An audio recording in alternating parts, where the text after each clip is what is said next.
ৰহাত টুংগত বিজেপি প্ৰাৰ্থী শশীকান্ত দাসৰ নিৰ্বাচনী প্ৰচাৰ প্ৰতিদিনে দহখনকৈ নিৰ্বাচনী সভা অনুষ্ঠিত কৰি প্ৰচাৰ চলাইছে প্ৰাৰ্থীগৰাকীয়ে উন্নয়নৰ স্বাৰ্থত আৰু ডক্টৰ হিমন্ত বিশ্ব শৰ্মাক পুনৰ ৰাজ্যৰ মুখ্যমন্ত্ৰী পদত অধিষ্ঠিত কৰাৰ স্বাৰ্থত ৰাইজে বিজেপিক ভোট দিব বুলি মন্তব্য শশীকান্ত দাসৰ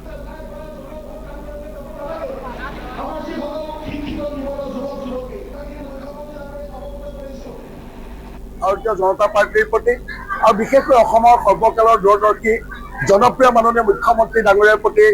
আজি অগণিত জনতাই যি আস্থা বিশ্বাস ৰাখি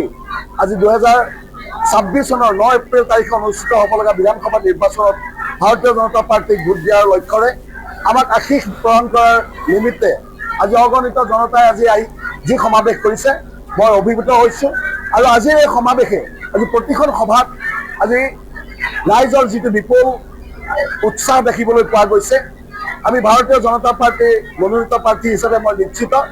আমি অসম গণ পৰিষদ আৰু ভাৰতীয় জনতা পাৰ্টি আমি যি মিত্ৰজোঁট এই মিত্ৰজোঁটে ৰহা সমষ্টিত যে বিজয় ধ্বজা আমি উৰুৱাবলৈ সক্ষম হ'ম সেয়া আজিৰ এই জনসভাই অগণিত